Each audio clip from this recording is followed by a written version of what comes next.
Yes. Another movie about the crazy, insane nature of capitalism. Let's talk about it.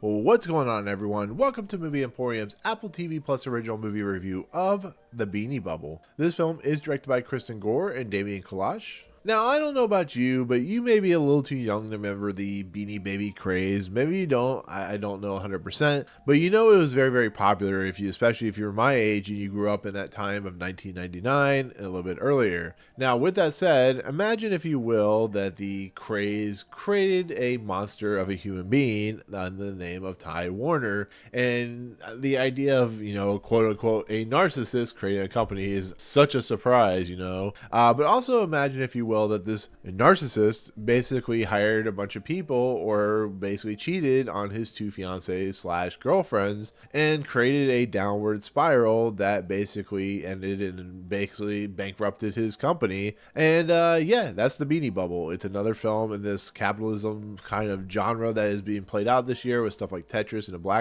Blackberry, and brings in a well-positioned group of cast of characters and group of actors and actresses that are pretty popular in their own right. And you got your makings of a movie about the Beanie Baby craze, the idea of how it became the huge phenomenon it was, and how it dissipated into the kind of the ether of like the Elmo craze or the crypto craze that's going on right now. It's that type of movie in a lot of aspects. And on top of everything, you have a cast like Zach Galifianakis, who plays Ty Warner. You have characters who are what they seem to be, kind of based off characters, but not actually individuals that were part of his life. You have Sarah Snook, who plays, of course, Sheila. You have, of course, Elizabeth Banks, who plays Robbie, and then you, of course, have Geraldine Viswanathan, who actually plays a character named Maya, who is actually based off the real individual who basically was an online pioneer when it came to marketing and research and so on and so forth. And basically what this movie is about that Beanie Baby craze,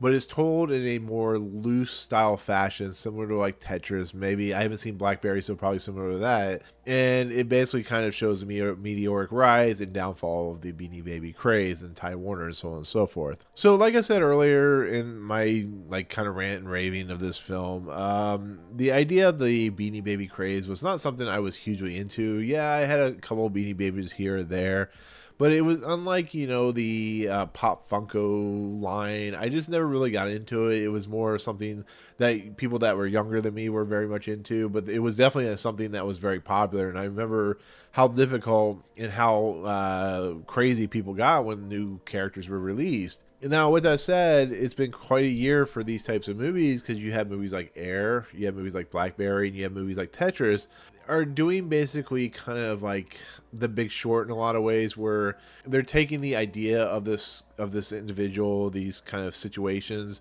and they're putting a little spin on it. They give you kind of the warning at the beginning that a lot of this is not true, or a lot of this may be made up, but we are kind of taking the structural skeleton of the film or of the story and kind of place it into this world.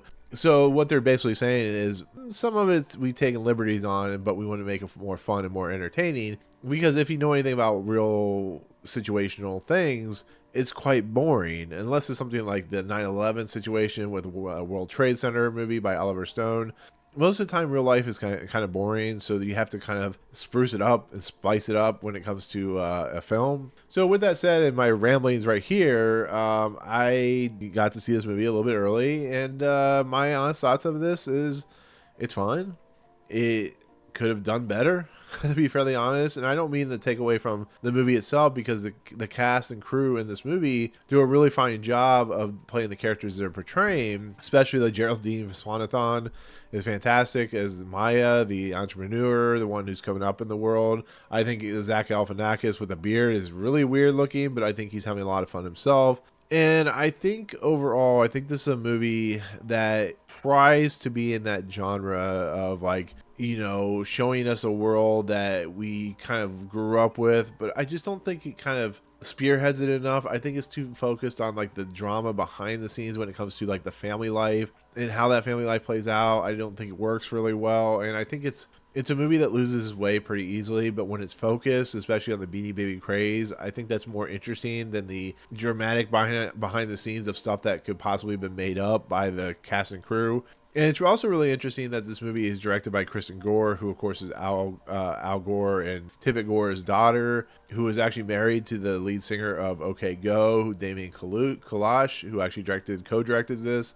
And it's a very stylized movie. It definitely has some interesting kind of stylized look and feel, and it feels very, 80s and 90s of the, costuming and not dialogue, but the look and feel of the world, the computers, and like the, just the kind of everything you can imagine. I think the crew and the directors and the cinematographer and stuff like that do a really nice job.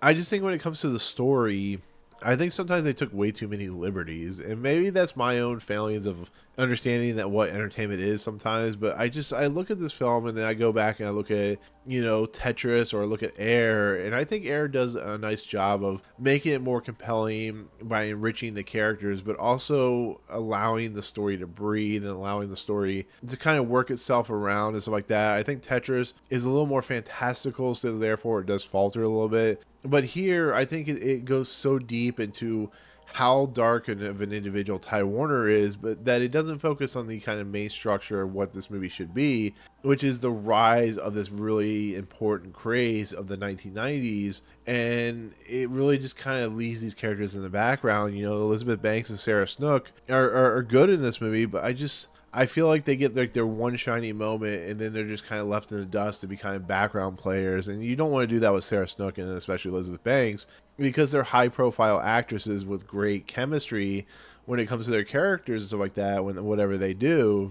And I know it's supposed to mostly focus on Zach Galifianakis' Ty Warner character, but I feel like it goes so hard into how despicable of an individual he is that it doesn't feel justifiable. I think the only person that really gets a shining moment of more than one is Geraldine's character of Maya, because, she's a character that is constantly, like Robbie, like Sheila, just kind of being thrown under the bus and kind of their powers taken away. It's definitely commenting on kind of the nature of workplace environments when it comes to the idea of like, women versus men. Is definitely going into that route. But yeah, it really is leaning hard into like basically these three women who are the major players of being constantly downplayed and downtrodden. And it's very much a feministic movie in that respect. And I have no problems with that. That's fine. I felt like, sometimes that they're just kind of made to be a little more stereotypical than they should be. But once again, these characters, these individual actresses do get their shiny moments, and there's a lot of fun to see the comeuppance of Ty Warner's character. But of course, Ty Warner's worth $6.4 billion, so how sad do we can honestly and truly feel for him and stuff like that. But, I think in the end, I think it's just a movie that needed more. It needed more substance. It needed more, instead of having surface level material, it needed go deep and darker farther, and it didn't do that, unfortunately.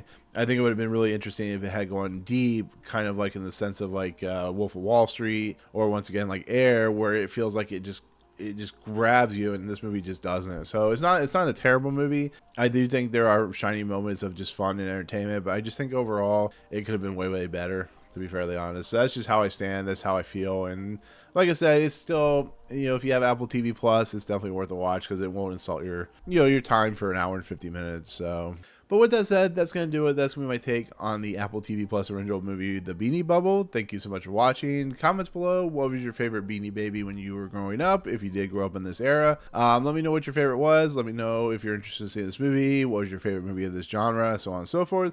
Otherwise, that'll do it. Thank you so much for watching. And if you like what you see on this channel, hit the subscribe button to join Movie Emporium. Hit that notification bell at the top to find what's coming next. If you like this video, awesome. Hit that like button. And as always, we'll see you guys in the next video. Peace out.